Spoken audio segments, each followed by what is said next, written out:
নমস্কার, শুভ সন্ধ্যা। উপস্থিত সকল সুধীবৃন্দকে আমি মানালি চক্রবর্তী মোদক ট্রেনার একাডেমির পক্ষ থেকে স্বাগত ও ধন্যবাদ জানাচ্ছি। আজকের অধিবেশনের শুভ সূচনা করবেন মোদক ট্রেনার একাডেমির ট্রেনার প্রীতিলি মোদক। আমি প্রীতিলিকে অনুরোধ করছি আজকের শুভ সূচনা করার জন্য। Thank you ma'am.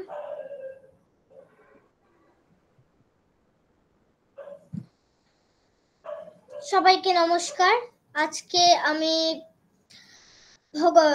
বেদিক চ্যান্টিং এর পুষ্প মন্ত্র দেব। আমি শুরু করছি।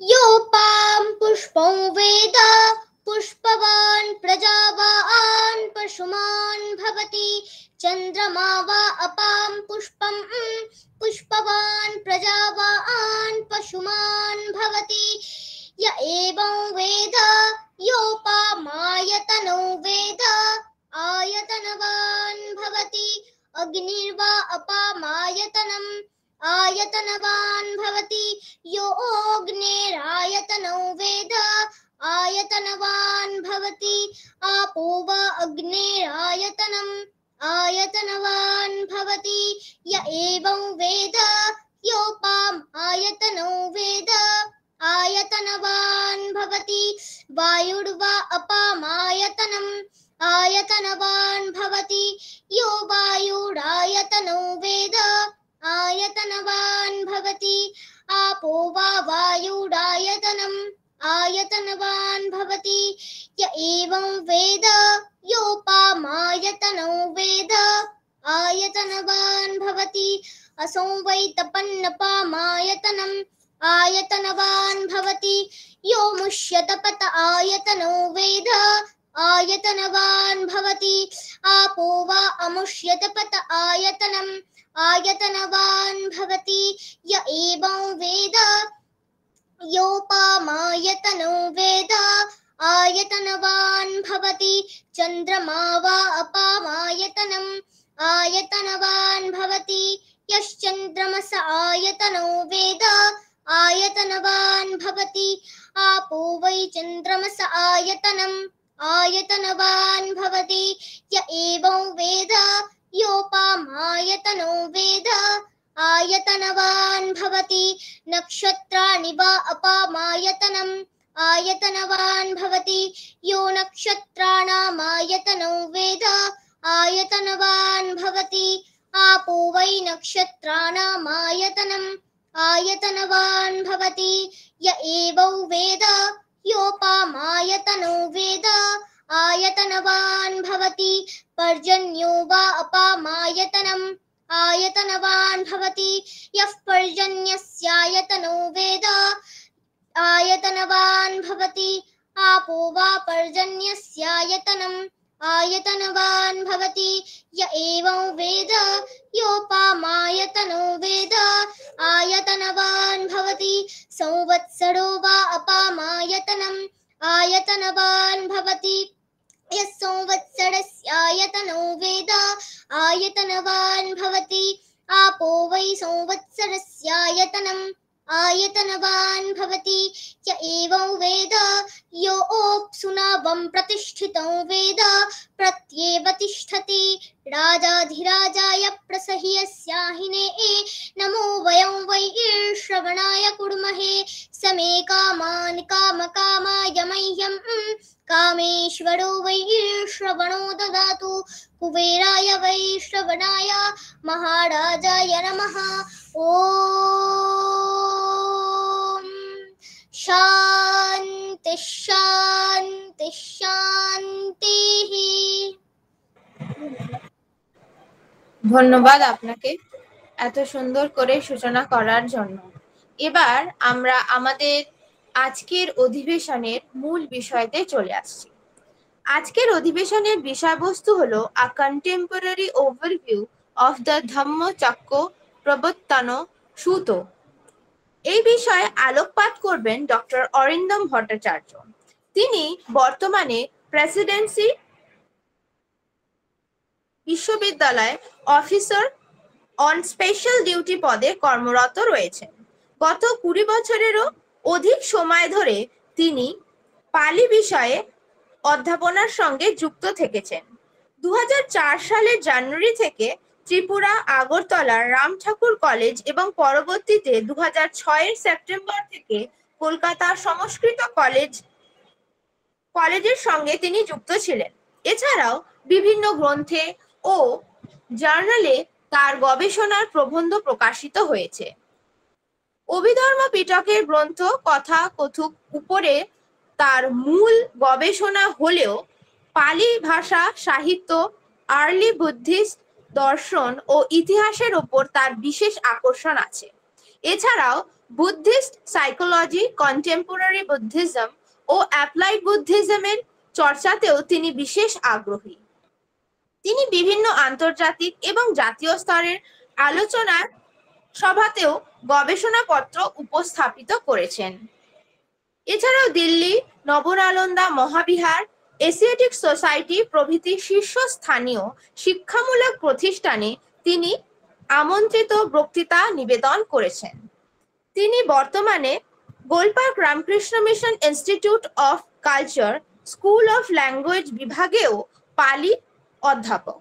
আমি ডক্টর অরিন্দম ভট্টাচার্যকে অনুরোধ করব আজকের অধিবেশন শুরু করার জন্য।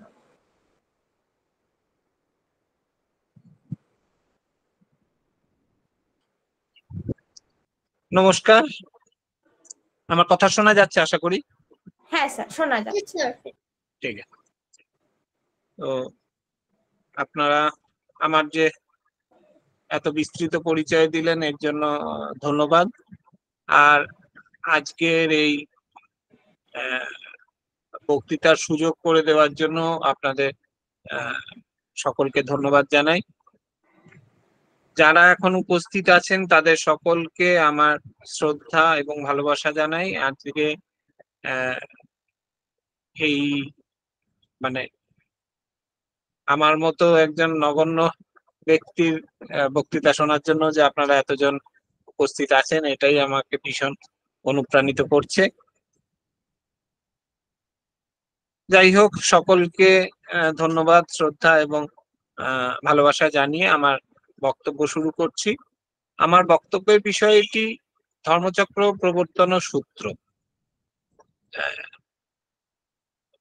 রাজকুমার সিদ্ধার্থ বুদ্ধত্ব লাভের পর যখন গৌতম বুদ্ধ হলেন, তারপরে তিনি প্রথম যে ধর্মদেশনা করেছিলেন, মানে তার উপদেশ দিয়েছিলেন, সেই উপদেশটি সূত্রাকারে সংকলিত হয়েছে এই ধর্মচক্র প্রবর্তন সূত্রের মধ্যে। এই কারণে এই সূত্রটার নামও হয়েছে ধর্মচক্র প্রবর্তন, কারণ এই সূত্রটার মধ্যে দিয়ে ধর্মের চাকাটা যেন প্রবর্তিত হতে শুরু করেছে এবং সারা বিশ্বময় এইভাবে ধর্ম মানে যেটা মূলত আর্লি বুদ্ধিজমের ক্ষেত্রে বলা হয় এক ধরনের অনুশাসন বা এক ধরনের এথিক্সের চর্চা, সেইটা শুরু হয়েছিল। কারণ তখন রিচুয়ালিস্টিক রিলিজিয়ান, বা এখনো সেই অর্থে বুদ্ধিজমটা কিন্তু খুব একটা রিচুয়ালিস্টিক রিলিজিয়ান নয়। তার যে মূল ভাবনাটা বৌদ্ধ ধর্মের, এমনকি 2500 বছর ধরে যে ভাবনাটা চর্চিত হয়েছে, সেই ডালপালা বিস্তৃত ভাবনার মূল বীজটা এই ধর্মচক্র প্রবর্তন সূত্রের মধ্যে রয়েছে। এইটির একটি মানে এই সূত্রটা বেছে নেওয়ার কারণ আমার মনে হয় যে একে তো এটি সব থেকে গুরুত্বপূর্ণ সূত্র, কারণ তিনি প্রথমেই এই সূত্রটি দিয়ে তার সমগ্র 45 বছরের যে উপদেশ দানের যে সময়কাল, সেই সময়কালটা শুরু করেছিলেন এই সূত্রটি দিয়ে। সূত্রটির যে প্রেক্ষাপটটা, যে আগের অবস্থানটা, সেটাও বোঝার মতো যে গৌতম বুদ্ধ কিন্তু বুদ্ধত্ব লাভের পরে পরেই এসে এই সূত্রটি বললেন তা নয়। তিনি বুদ্ধত্ব লাভের পরে আরো 7 সপ্তাহ ধরে তার নবলব্ধ এই জ্ঞানটিকে বিভাজিত করেছেন, বিশ্লেষিত করেছেন, এবং যাকে বলা হয় ক্লাসিফাই করেছেন, তিনি অ্যানালাইজ করেছেন তিনি। তারপরে তিনি ভেবেছেন যে কিভাবে বললে সর্বসাধারণ সেই পুরো অর্থটা সহজ করে বুঝতে পারবে। সেই প্র্যাকটিস করে সেইভাবে নিজেকে মানে জ্ঞানটিকে সাজিয়ে নিয়ে তবে তিনি এসে এই কথাটি বলেছিলেন, যার ফলে এই সূত্রটার গুরুত্ব অপরিসীম। এছাড়াও এই সূত্রটা, যেহেতু আমি বলছি যে ধর্ম বা বৌদ্ধ দর্শনের মূল কথা, সেই জন্য দার্শনিক দৃষ্টিভঙ্গিতেও এই সূত্রটার গুরুত্ব রয়েছে। আবার ঐতিহাসিক দৃষ্টিভঙ্গি থেকেও এই সূত্রটি বৌদ্ধ ধর্মের অত্যন্ত গুরুত্বপূর্ণ একটি অংশ। যার ফলে পালি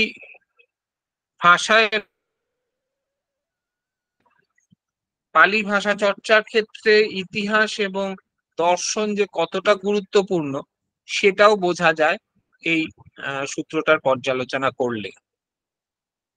আমি এখানে বলেছি একটা কন্টেম্পোরারি ওভারভিউ এর কথা, যে সমকালীন সময় আমাদের এই সূত্রটি কিভাবে পরিচালিত করবে আমাদের মতো সাধারণ লোককে, সেইটা পর্যালোচনা করার জন্য সেইটাকে খুঁজে বার করার চেষ্টা একটা আমার এখানে থাকবে।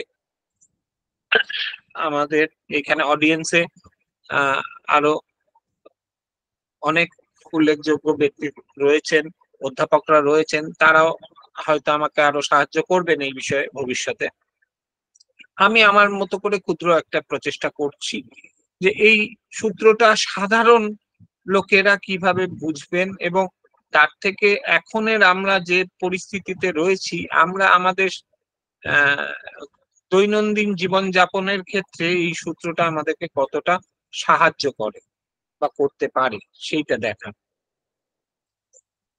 সূত্রটা বলছিলাম যে এর একটা প্রেক্ষাপট রয়েছে, এর একটা পরিপ্রেক্ষিত রয়েছে, সেটা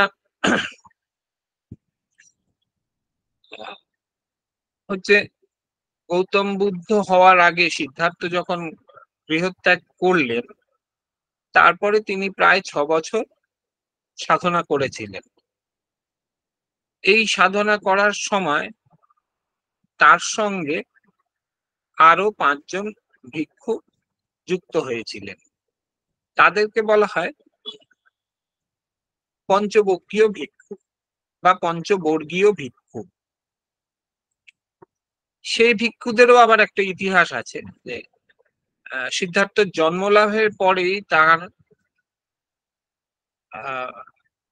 বাবা শুদ্ধোদন 8 জন ব্রাহ্মণকে ডেকেছিলেন যে সিদ্ধার্থের ভবিষ্যৎ কি হতে পারে সেটি বলার জন্য। সেই 8 জন ব্রাহ্মণের মধ্যে 7 জন ব্রাহ্মণ বলেছিলেন যে এই শিশু ভবিষ্যতে হয় চক্রবর্তী রাজা হবে, আর নয়তো তিনি বুদ্ধত্ব লাভ করে বুদ্ধ হবে। কিন্তু এই 8 জনের মধ্যে যিনি সর্বকনিষ্ঠ ছিলেন, তিনি বলেছিলেন যে না, ইনি চক্রবর্তী রাজা হবেন না, ইনি বুদ্ধত্ব লাভ করে বুদ্ধই হবেন, সম্যক সম্বুদ্ধ হবেন। এর পরিপ্রেক্ষিতে ওই 7 জন এবং যিনি কনিষ্ঠ ছিলেন, তারা নিজেদের মধ্যে স্থির করলেন যে যখন এই শিশু বড় হবে তখন হয়তো তারা বেঁচে নাও থাকতে পারে, কিন্তু তাদের ভবিষ্যৎ প্রজন্ম তারা থাকবে, বুদ্ধত্ব লাভ করলে পরে, সম্যক সম্বুদ্ধ হলে পরে তিনি অন্যদেরও নির্বাণ লাভের পথ দেখিয়ে দিতে পারবেন। যার ফলে এনারা যারা রয়েছেন বয়স্ক, তারা যদি নাও নির্বাণ লাভের পথ পান খুঁজে, তাদের সন্তান সন্ততিরা যেন নির্বাণ লাভ করতে পারে, সেই জন্য তাদেরকে তিনি উপদেশ দিয়ে গেলেন, তারা আর কি, যে তারা যেন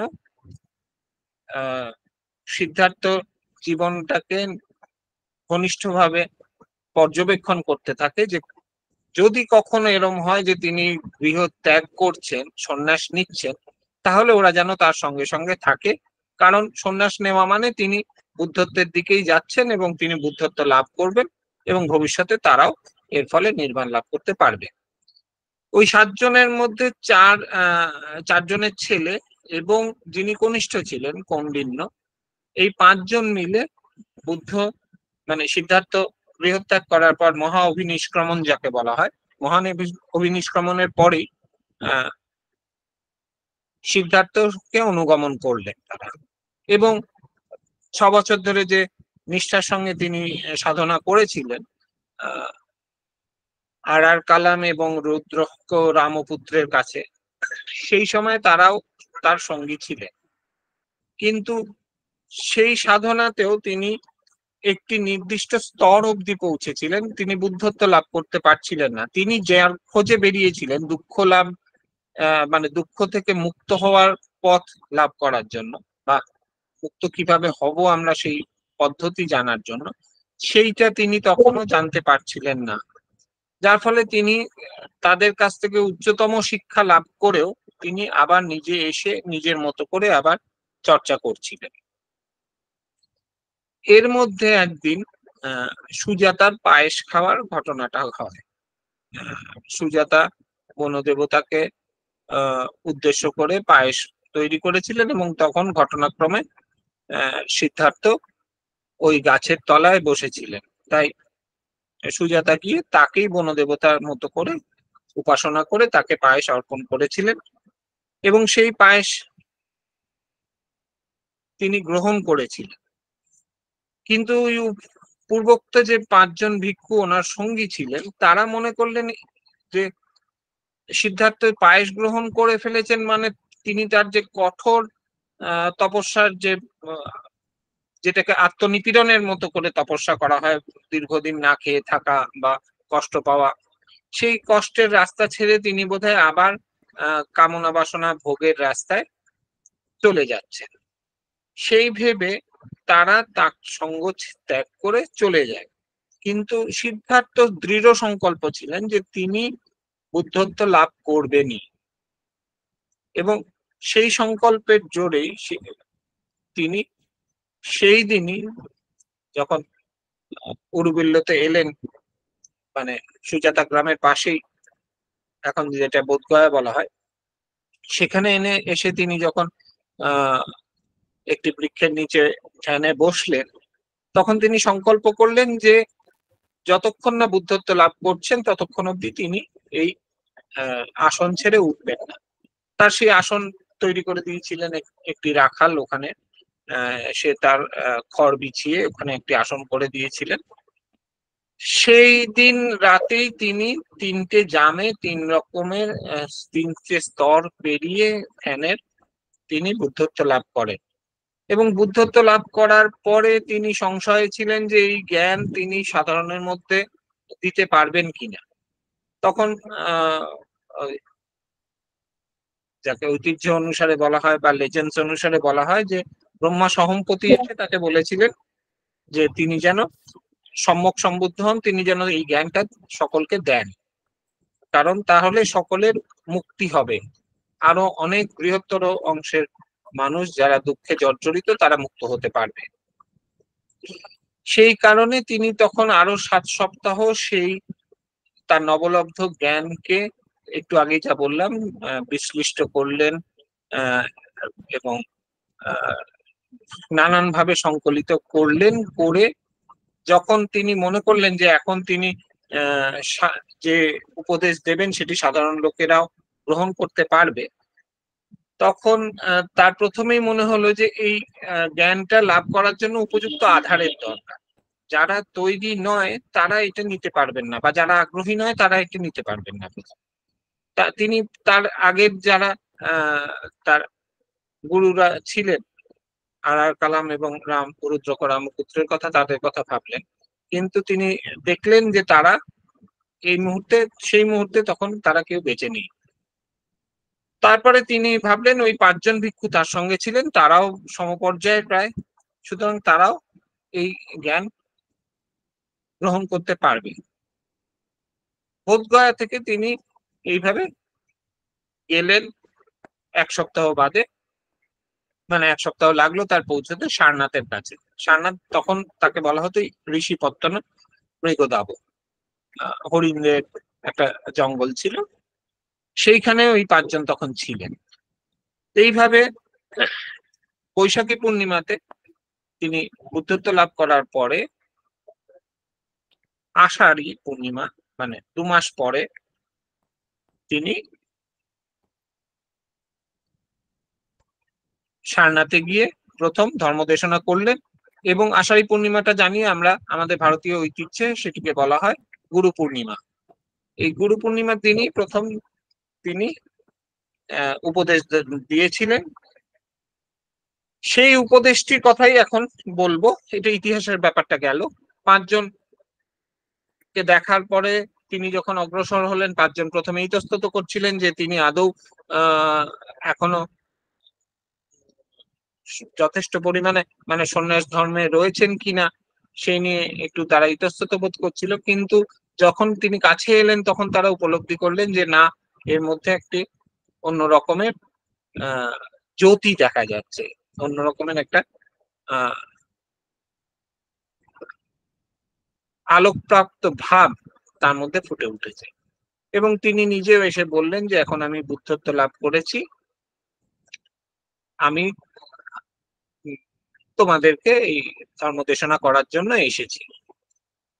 তখন তারা 5 জন বসলেন এবং তিনি প্রথমেই যে কথাটি বললেন সেটি হচ্ছে দ্বে মে ভিক্ষবে অন্তাপব্যজ্জিতেন ন সেবিতব্যা, মানে 2টি অন্তিম পথে আমার ভিক্ষুগণ তোমরা কখনোই যাবে না।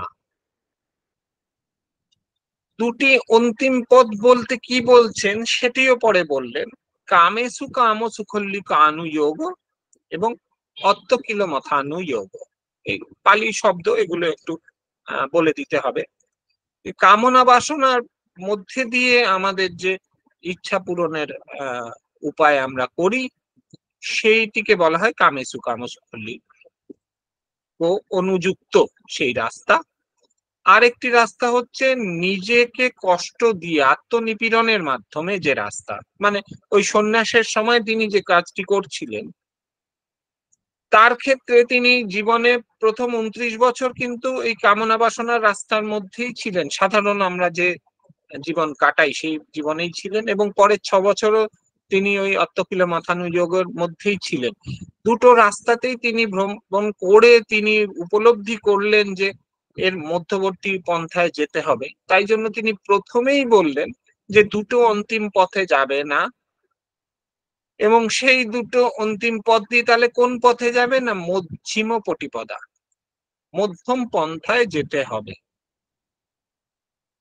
এরপরে মধ্যম পন্থাটাকে ব্যাখ্যা করার জন্য তিনি বললেন মধ্যম পন্থা হচ্ছে আর্য অষ্টাঙ্গিক মার্গ, যেখানে প্রথমেই রয়েছে সম্যক দৃষ্টি, তারপর সম্যক সংকল্প, তারপর সম্যক বাক্য, সম্যক কর্ম, সম্যক জীবিকা, সম্যক ব্যায়াম, সম্যক স্মৃতি এবং সম্যক সমাধি। এই 8টি নিয়ে হলো আর্য অষ্টাঙ্গিক মার্গ। এই 8টিকেও তিনি কিন্তু তখনই যে বিস্তারিতভাবে বোঝালেন তা নয়, তিনি কেবলমাত্র এই কথাগুলোই বললেন। এবং দেখতে পাবো পরবর্তী তিনি যখন আরো ব্যাখ্যা করছেন তখন গিয়ে এগুলোকে আলাদা আলাদা করে ধরে ধরে ব্যাখ্যা করেছেন যাতে আরো সহজভাবে লোকে বুঝতে পারে। কিন্তু যারা ওই সময় তার সঙ্গে উপস্থিত ছিলেন, তার সামনে ধর্মদেশনা শ্রবণ করার জন্য বসেছিলেন, তারা কিন্তু যথেষ্ট ম্যাচিওর, যার ফলে তারা ওই ইঙ্গিতটুকুতেই বুঝতে পারছিলেন যে কি বলার আছে, কি বলতে চাইছেন উনি। তারপরে তিনি বললেন, এই আর্য অষ্টাঙ্গিক মার্গ বোঝানোর পরেই তিনি বললেন যে 4টে আর্য সত্য আমাদের উপলব্ধি করতে হবে। এটা খালি জানলে হবে না, আমরা অনেক কিছু জানি, জানার মাধ্যমে কিন্তু আমাদের প্রজ্ঞাটা আসে না। প্রজ্ঞা হয় যখন আমরা উপলব্ধি করতে পারি। এই 4টে আর্য সত্য বললেন দুঃখ আছে, দুঃখের কারণ আছে, দুঃখের নিবৃত্তি আছে এবং দুঃখ নিবৃত্তির উপায় আছে। দুঃখং অরিয় সত্যং, দুঃখ সমুদয় অরিয় সত্যং, দুঃখ নিরোধ অরিয় সত্যং এবং দুঃখ নিরোধ গামিনী পটিপদা অরিয় সত্যং। এইখানে এই যে চারটে কথা বললেন তিনি, এই চারটের কথা এখনো আমাদের সমস্ত সময়ে কিন্তু প্রযোজ্য। এই চারটে সত্য উপলব্ধি করা, এটা কেবলমাত্র দুঃখের জন্য নয়। আমাদের মনে রাখতে হবে গৌতম বুদ্ধকে বলা হয় তিনি মহাভেষজ, মানে তিনি হচ্ছেন সর্বোত্তম ডাক্তার। কারণ তিনি যেমন ভাবে ডাক্তার রোগ নির্ণয় করেন এবং রোগের উপশম করেন, কিউরেটিভ মেজার নেওয়া হয়, ঠিক সেইভাবে তিনি দুঃখ নামক রোগের চিকিৎসা করেছিলেন, যে চিকিৎসার মাধ্যমে সাধারণ লোক এবং সকলে দুঃখ থেকে মুক্ত হতে পারে চিরতরে। এই চারটে আর্য সত্যের কথা যে বলা হলো, এগুলো আমি ব্যাখ্যায় যাব আরেকটু পরে। এই চারটে আর্য সত্য কথা বলার পরেই দেখা গেল ওই পাঁচজন যে ভিক্ষু ছিলেন, বপ্প, তাদের নাম হচ্ছে বপ্প, অশ্বজি, ভদ্রীয়, মহানাম এবং কণ্ডৈন্য পালিতে বলে। এদের মধ্যে কণ্ডৈন্য বলেছিলাম যে এদের মধ্যে সবার থেকে বড়, বয়োজ্যেষ্ঠ এবং অভিজ্ঞ বেশি। সেই কণ্ডৈন্য এই সূত্রটি শোনা মাত্রই তিনি পুরো সত্যটা উপলব্ধি করতে পারলেন এবং তার মধ্যে প্রজ্ঞা জন্মালো, যার ফলে তিনি কিন্তু তখনই অর্হত্য ফল লাভ করতে পারলেন। যে কারণে এই সূত্র শেষাংশে গৌতম বুদ্ধ তাকে বলছেন যে অজ্ঞাত, মানে আজ্ঞাত হয়েছেন। কণ্ডৈন্য, আপনি আজ্ঞাত হয়েছেন। আজ্ঞাত হওয়া মানে জ্ঞান লাভ করেছেন। যেমন আমরা আঘ্রাত বলি, ঘ্রাণ নেওয়া হলে পরে, সেরকম আজ্ঞাত বললে যে কণ্ডৈন্য আজ্ঞাত হয়েছেন মানে জ্ঞান লাভ করেছেন, যার ফলে তিনি নির্বাণ লাভ করতে পারবেন। অন্য চারজন পরে অন্য পরবর্তী পর্যায়ে আরো বিস্তৃত ব্যাখ্যার পরে তারা সেটি উপলব্ধি করেছিলেন, এই প্রজ্ঞা লাভ করেছিলেন। কিন্তু কণ্ডৈন্য ওই একটি মাত্র সূত্র শুনেই কণ্ডৈন্য নির্বাণ লাভ করতে সক্ষম হয়েছিলেন, প্রজ্ঞা লাভ করতে সক্ষম হয়েছিলেন। এইবার আসি যে এই যে খুব সংক্ষেপে আমি বললাম সূত্রটার কথাটা, এই যে সূত্রে যে এখানে আবার সূত্র কথাটাও বলতে হয়, সূত্র এখানে বলবো ক্লু অর্থে। এই যে সূত্রের মধ্যে যে ক্লু গুলো উনি দিলেন, যে ক্লু গুলোকেই ব্যাখ্যা করে করে ভবিষ্যতের সমস্ত রচনা হলো। বৌদ্ধ দর্শন পুরো দাঁড়িয়ে রইল এই এই একটি সূত্রের মধ্যে এবং তার মধ্যে দেওয়া যে ক্লুগুলো, সেই ক্লুগুলোকে ব্যাখ্যা করা করে করে। সেই ক্লুগুলো থেকে আমরা এখন কিভাবে কাজে লাগাতে পারি সেইটা বোঝার জন্য এখন বলছি। প্রথমে বলি মধ্যম পন্থার কথাটা।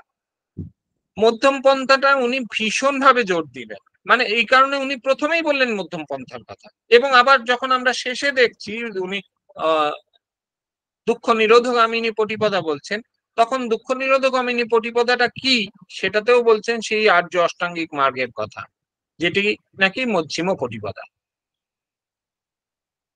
তার মানে উনি শুরু করছেন মধ্যম পটিপদা দিয়ে, উনি শেষ করছেন মধ্যম পটিপদা দিয়ে। কারণ এই এই যে মধ্যম পন্থাটা হচ্ছে আমাদের সব থেকে বেশি জরুরি। এখন এর ক্ষেত্রে তো বলবো এটা দার্শনিক ভাবে চিন্তা করারও দরকার নেই, খুব সাধারণ মেঠো ভাবেও আমরা যদি চিন্তা করি তাহলেও দেখতে পাবো যে মধ্যম পন্থা অবলম্বন করাটা আমাদের নির্বাণ লাভ করার জন্য করতে হবে তা না, গৃহ ত্যাগ করে করতে হবে তাও না, আমাদের গৃহের মধ্যে থেকে আমাদের দৈনন্দিন জীবনের মধ্যেও আমরা যদি এই মধ্যম পন্থা অবলম্বন করতে পারি তাহলে সত্যিই আমরা অনেক রকমের কনফ্লিক্ট সিচুয়েশনসকে অ্যাভয়েড করতে পারবো বা সলভ করতে পারবো, সলিউশন পাবো। কনফ্লিক্ট অ্যারাইজ করার আগেও সেটাকে আটকাতে পারবো, অ্যারাইজ করলে পরেও সেটাকে সলভ করতে পারবো। মধ্যম পন্থাটা কেবলমাত্র আমাদের বিচার বুদ্ধির দিকে বা মতবাদের দিকে নয়, মধ্যম পন্থা আমাদের চলাফেরার মধ্যে, আমাদের সমস্ত আচরণের মধ্যেও হবে, আমাদের খাওয়া দাওয়ার মধ্যেও সেই মানে মিত ভাবটা থাকতে হবে, আমাদের সবকিছুর মধ্যে। এই কারণে এটি কেবলমাত্র ধ্যানে বসে চিন্তা করার বিষয় নয়। বৌদ্ধ ধর্মটি হচ্ছে যেটি প্রথমে গৌতম বুদ্ধ যেভাবে দেশনা করেছিলেন তার ধর্মটাকে, ধর্ম এখানে সত্য অর্থে, কিন্তু সত্যটাকে যেভাবে তিনি ব্যাখ্যা করেছিলেন সেটা হচ্ছে আমাদের মানে নিত্য নৈমিত্তিক জীবনে, দৈনন্দিন জীবনে সমস্ত কাজের মধ্যে দিয়ে সেটিকে পালন করা। এর জন্য আলাদা করে কিছু করতে হবে তা না। যারা ভিক্ষু হচ্ছেন হচ্ছেন, যারা ভিক্ষুণী হচ্ছেন হচ্ছেন, কিন্তু যারা গৃহে রয়েছেন, সংসার করছেন, তাদের জন্য তিনি তীর্থধর্ম হিত সুখ কথা বলছেন। তারাও এই অনুযায়ী চললে পরেই তাদের সাংসারিক জীবনেও তারা দুঃখ অনেকটাই মোচন করতে পারবেন, এই কথাটা উনি বলছেন। এরপরে আসছে যখন আর্য অষ্টাঙ্গিক মার্গের 8টা কথা, সেখানে সম্যক দৃষ্টি প্রথমে আনা হলো। দৃষ্টি মানে কি? দেখা। আসলে এখানে দেখাটা হচ্ছে দর্শন, ফিলোসফি। দর্শন আমাদের তখন হয় যখন আমরা কিছু তত্ত্ব কথা বুঝতে পারি বা বোঝার চেষ্টা করি, তখন সেটা দর্শন হয়। তারপরে বলছে সম্যক সংকল্পের কথা। এই দৃষ্টি নানান ভাগ আছে, সেগুলো নিয়ে এখন বিস্তারিত বলবো না, সময়ও আমাদের বেশি নেই। এই দৃষ্টি থেকে আমরা সংকল্পে উপনীত হই। সংকল্প যে আমাকে দুঃখমুক্ত হতে হবে, এই সংকল্প থেকেই আমি তখন পরবর্তী পর্যায়গুলোতে পৌঁছতে পারবো। পরবর্তী পর্যায়গুলোয় কি আছে? সম্যক বাক্য, সম্মা বাচা, সম্মা দিচ্ছি, সম্মা সংকল্প, সম্মা বাচা। সম্মা বাচা সম্যক বাক্য, যেখানে আমি কোনো কটু কথা বলবো না, কোনো খারাপ কথা বলবো না, এমন কোনো বলবো না কথা যেটা লোককে আহত করতে পারে বা কোনো লোকের ক্ষতি হতে পারে। এইভাবে সম্যক বাক্যের কথা বলা হচ্ছে। এই যে বাক্যটা এলো, তখন কিন্তু আমাদের একটা ফিজিক্যাল অ্যাক্টিভিটি চলে এলো। এরপরে তিনি বলছেন সম্যক কর্মের কথা, সম্মা কম্মন্ত। কর্মের কথা যখন আসছে, সেটাও কিন্তু একটা ফিজিক্যাল অ্যাক্টিভিটি। আমরা শারীরিক ভাবে সেইগুলো করি, কথা বলাটা শারীরিক, কাজ করাটা শারীরিক। এবং তারপরে বলছে সম্মা আজীব, জীবিকার কথা, সেটাও কিন্তু শারীরিক একটা ক্রিয়ার অঙ্গ। তাহলে প্রথম দুটোর পরে যে তিনটে, সেই তিনটে কিন্তু শারীরিক প্রক্রিয়ার সঙ্গে যুক্ত, ফিজিক্যাল অ্যাক্টিভিটির সঙ্গে যুক্ত। এইগুলোকে বলা হয় শীল, বা আমাদের যে শারীরিক প্রক্রিয়া সেগুলোকে শুদ্ধিকরণ করা। সম্যক বাক্যের মাধ্যমে আমরা আমাদের কথা বলাটাকে সংযত করব। ওই একই যেটা বললাম যে মধ্যম পন্থা, এখানেও কাউকে প্লিজ করার জন্য মিথ্যা কথাও বলবো না, কাউকে আঘাত করার জন্য কটু কথাও বলবো না। এইভাবে চলাটাই হচ্ছে সম্যক বাক্য। সম্যক কর্ম তাই, যে এমন কোনো কাজ করব না যেটা অন্য ক্ষতি হবে, এমন কোনো কাজ করব না যেটা নিজের লাভের জন্য অন্যকে আহত করা, অন্যকে নষ্ট করা, এইগুলো করব না। এবং সম্যক আজীব যখন বলছেন জীবিকা, তখন বোঝাচ্ছেন যে আমরা এরকম হতে পারে যে আমরা বলছি আমরা এমনিতে তো ভালো কাজই করছি, সবসময় বাড়িতে মানে সৎভাবে থাকছি, কিন্তু খাবো কি করে? জীবিকার প্রয়োজনে আমি চুরি করছি বা ডাকাতি করছি, সেটা তো চলতে পারে না। বাল্মীকি, রত্নাকর দস্যু থেকে বাল্মীকি হয়ে ওঠাতে কিন্তু এই গল্পটাই রয়েছে, যে তিনি জীবিকার জন্য ডাকাতি করছেন বলেছিলেন, কিন্তু তার পরিবারের কেউ তাকে সমর্থন তখন করেননি। সেই কথাটাই উনি বলছেন যে এখানেও, যে জীবিকার জন্য, জীবিকার দোহাই দিয়েও বাজে কাজ করা যেতে পারে না। সেখানেও আমাদের সঠিক জায়গায় সম্যক বলছে, এর মধ্যে সৎ অসতের ব্যাপার নেই, কিন্তু সম্যক হতে হবে, সেটা যেন ঠিক কাজ হয়, এইটা করতে হবে। এরপরের যে তিনটে আসছে, আগে পাঁচটি হয়ে গেল, তিনটি যে আসছে সেই তিনটি হচ্ছে সম্যক ব্যায়াম, এক্সারসাইজ, সম্যক স্মৃতি, সম্মা সতি সেটাকে বলছে, এবং সম্মা সমাধি বা সম্যক সমাধি, সেটা মাইন্ডফুলনেস এই অর্থে, মেডিটেশন এই অর্থে। সম্যক ব্যায়াম ও এক্সারসাইজ যেটা, সেটা আবার আমাদের মনে হতে পারে ব্যায়াম তো আমরা শারীরিক ব্যায়াম করি, এখানে কিন্তু শারীরিক ব্যায়ামের কথা বলা হচ্ছে না। ব্যায়াম বা এক্সারসাইজ কথাটা আমরা দেখবো আমাদের ক্লাস 1, 2, 3, 4 এরকম যে টেক্সট বইগুলো আছে, সেই টেক্সট বইগুলো পড়ার পরেও শেষে একটা এক্সারসাইজ থাকে।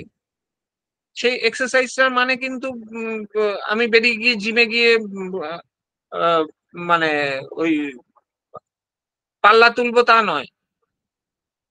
সেটার মানে হচ্ছে আমি যেটা করলাম সেটাকে চর্চা করব, মানসিকভাবে সেইটাকে, মানে মনের মধ্যে সেটাকে এনরিচ করব, সেই হিসেবে এক্সারসাইজ। আমি জটিল তাত্ত্বিক দার্শনিক তথ্যে যাচ্ছি না, আমি সাধারণভাবে এগুলোকে বিশ্লেষণ করলে আমরা কি বুঝতে পারি, সাধারণ ভাবে সেইটা বলতে চাইছি, যেহেতু এটা কন্টেম্পোরারি পার্সপেক্টিভ থেকে বলতে চাইছি, সকলের মতো করে বলতে চাইছি, সেই জন্য। সম্মা ব্যায়ামর পরে আসছে সম্যক স্মৃতি। স্মৃতি হচ্ছে যখন খুব নিবিষ্ট ভাবে আমরা একটা কিছুতে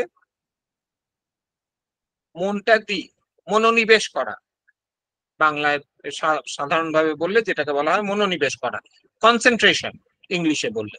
কনসেন্ট্রেশন বললে আরো বোঝা যায় নিশ্চয়ই, মনটাকে একটা জায়গায় নিয়ে আসা। আমাদের মন সবসময় ছুটে বেড়াচ্ছে, স্পন্দন করছে, ফন্দনং চাপলং চিত্তং দুরক্ষং দুর্নিবারং বলছে।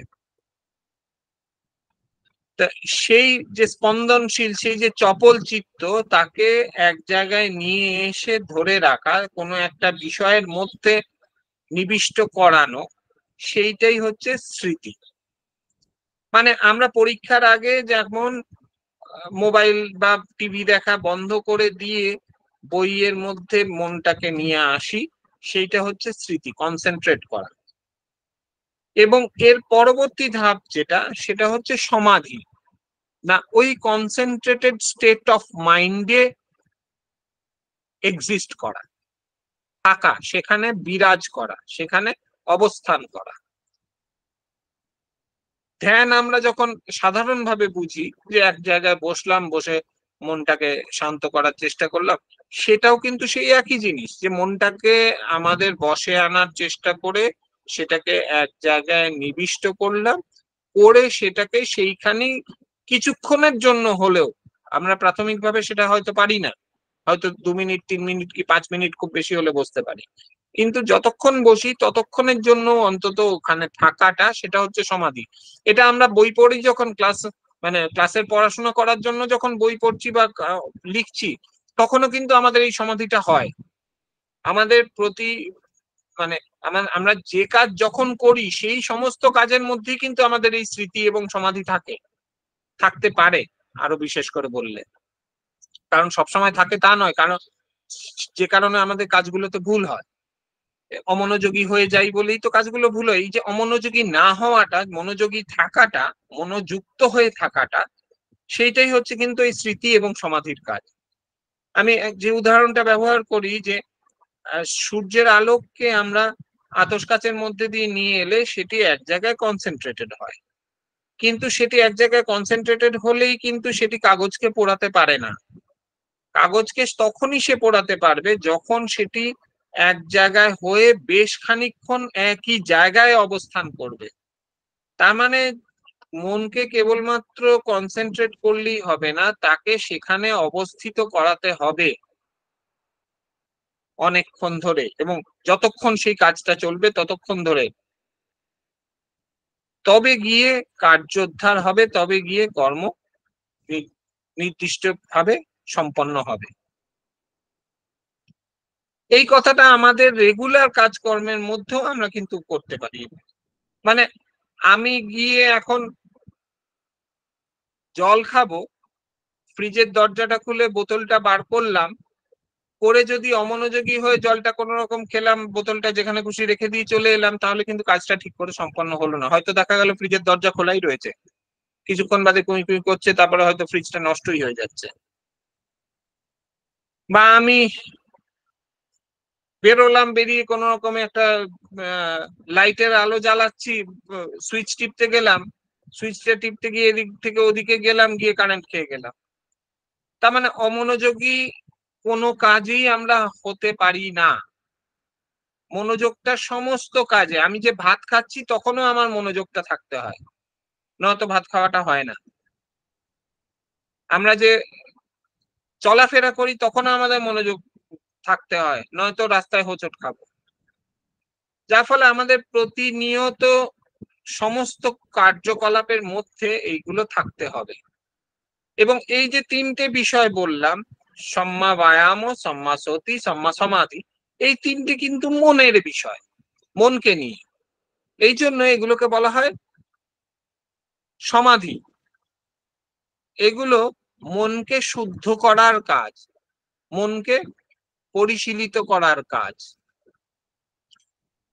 অষ্টাঙ্গিক মার্গের যে 8টা অঙ্গ, সে 8টা অঙ্গকে পরবর্তী পর্যায়ে এইভাবে ব্যাখ্যা করা হয়েছে যে 3টি পর্যায়কে নিয়ে আসা হয়।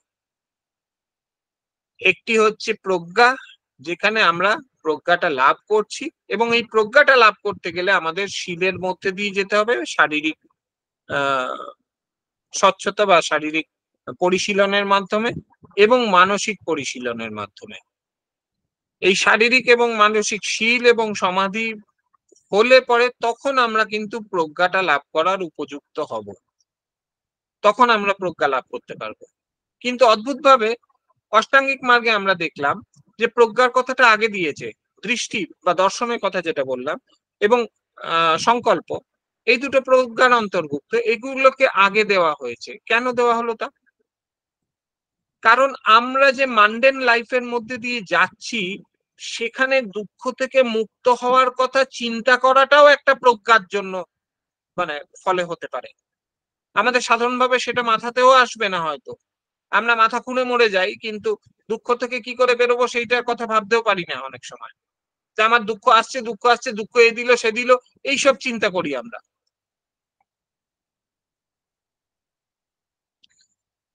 এইগুলো থেকে বেরিয়ে আসতে গেলে আমার একটা চেতনা দরকার। সেই চেতনা এলে তবে আমি শীলের পর্যায়ে যাব, তবে আমি আমার শরীরকে ঠিক করব, এবং তবে আমার শারীরিক প্রক্রিয়াগুলো, আমার ক্রিয়াগুলো সমস্ত কে আমি শুদ্ধ করব, এবং তবে গিয়ে আমি আমার মনকে শুদ্ধ করতে পারবো, এবং তবে গিয়ে আবার আমি ঘুরে কিন্তু সেই প্রজ্ঞায় আসবো। তখন প্রজ্ঞার একটা অন্য স্তরে হয়তো আসবো। এবং এইটা কিন্তু একবার আমি প্রজ্ঞায় চলে এলাম মানে আবার শেষ হয়ে গেল তা নয়, কিন্তু এই পুরো ক্রিয়াটা আবর্তিত হতে থাকবে। এই জন্যই এটা চাকার সঙ্গে তুলনা করা হয়েছিল, কিন্তু ধর্মকে যে চক্রের সঙ্গে তুলনা করা, কারণ এটা চক্রের মতো ঘুরতে ঘুরতে ঘুরতে ঘুরতে যাচ্ছে, আবর্তিত হতে হতে যাচ্ছে। এই কারণে নামটা দেওয়া হলো মচ্ছিম পটিপদা, প্রতিপদ বলা হলো। মধ্যম পন্থা আমরা বাংলায় বলছি হয়তো, কিন্তু ওখানে পালিতে শব্দটা ব্যবহার করা হলো পটিপদা। আমাদের এই জন্য পালিটা যে পড়া দরকার একটা জিনিসকে ভালো করে বুঝতে গেলে, সেইটা কিন্তু এই এই কিছু কিছু শব্দ আছে যেগুলোকে বোঝার জন্য। আরো প্রতিপদ বলা হলো, আমরা প্রতিপদ শব্দটা কখন ব্যবহার করি? পূর্ণিমা বা অমাবস্যার ক্ষেত্রে। কারণ পূর্ণিমা অমাবস্যা ঘুরে ফিরে আবার আসতে থাকে, চক্রের মতো ঘুরতে থাকে, এবং অমাবস্যা হয়ে আবার পূর্ণিমা, পূর্ণিমা হয়ে আবার অমাবস্যা। এই যে প্রতিপদ গুলো আসতে থাকে, এই জন্য প্রতিপদ কথাটা ব্যবহার করা হয়েছে। এরপরে যখন চতুরার্য সত্যের কথা এলো, তখনও কিন্তু সেই একই ব্যাপার। একজন ডাক্তার যদি একজন রুগীকে দেখতে আসে, তাকে আগে বলতে হবে যে রোগ আছে কিনা। সে যখন বলবে হ্যাঁ রোগ আছে, তার মানে বলা হচ্ছে যে দুঃখ আছে, এটা স্বীকার করা। প্রথম আর্য সত্য সেটা হলো। দ্বিতীয় আর্য সত্য হলো দুঃখের কারণ আছে, মানে রোগের কারণ আছে। আমাদের যদি জ্বর কাশি কিছু হয়, সেই জ্বর কাশির একটা কারণ আছে, সেটা ডাক্তার বলে। সেই রকমই গৌতম বুদ্ধও বললেন দুঃখের কারণ আছে। দুঃখের কারণ উনি বললেন তৃষ্ণা। আমাদের নানান রকম চাহিদা, সেই তৃষ্ণাগুলো ভবতৃষ্ণা, কামতৃষ্ণা, ভবতৃষ্ণা, বিভবতৃষ্ণা, এরকম তিনটে তৃষ্ণা আছে বলে আমাদের যেটা হচ্ছে। এবং পরবর্তীতে এই তৃষ্ণাটাই যখন ব্যাখ্যা করা হলো আরো হায়ার দার্শনিক তত্ত্বে, তখন ওটাকে বলা হলো 12টা ভাগ দিয়ে ওটার একটা দুঃখের চক্র করা হলো। পটিচ্য সমুৎপাদও বলা হলো তাকে, যেটা সংস্কৃতে প্রতীচ্য সমুৎপাদ। তারপরে 3 নম্বরে বলছে যে কারণ যখন আছে তখন তার নিরোধও আছে। কারণ যেটার কারণ থাকে, সেই কারণটা যদি না উপস্থিত থাকে, তাহলে সেটা আর আসবে না। আমি যদি যেমন ধরি আগে বসন্ত রোগ হতো, সেই বসন্ত রোগের টিকা ছিল না, বসন্ত রোগের কারণটা ছিল উপস্থিত, তাই বসন্ত রোগ হতো।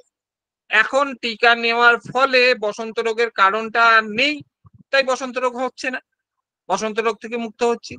ঠিক তেমনি নির্বাণ হচ্ছে সেই রকমই, নিরোধ হচ্ছে সেই রকমই, যে দুঃখের কারণটা যদি না থাকে, ইমস্মিং সতি ইদং হতি, ইমস্মিং ন সতি ইদং ন হতি, এটা আছে তাই এটা হচ্ছে, এটা যদি না থাকতো তাহলে এটা হতো না। একদম সহজ কথা। সেইভাবেই তিনি বললেন যে দুঃখের কারণ যদি না থাকে তাহলে দুঃখ থাকবে না, দুঃখের নিরোধ আছে, এই দুঃখের নিরোধই হচ্ছে নির্বাণ। এবং এই নির্বাণে যাওয়ার কথা হচ্ছে ওই আগে যেটা বললাম অষ্টাঙ্গিক মার্গ, সেই অষ্টাঙ্গিক মার্গের কথা। এবং অষ্টাঙ্গিক মার্গ তো বোঝাই যাচ্ছে যে আমাদের প্রতিদিনকার কাজের মধ্যে, আমাদের দৈনন্দিন সমস্ত কাজের মধ্যে দিয়ে আমরা এই অষ্টাঙ্গিক মার্গকে অনুসরণ করে চলতে পারি, এবং তাতে আমাদের দুঃখ, হয়তো আমরা নির্বাণ লাভ নাও করতে পারি আমাদের গৃহী জীবনের মধ্যে, কিন্তু আমরা দুঃখ থেকে অনেকটাই মুক্ত হতে পারি। এই বলে আমি আশা করি আমার যেটা বলতে চেয়েছিলাম প্রথম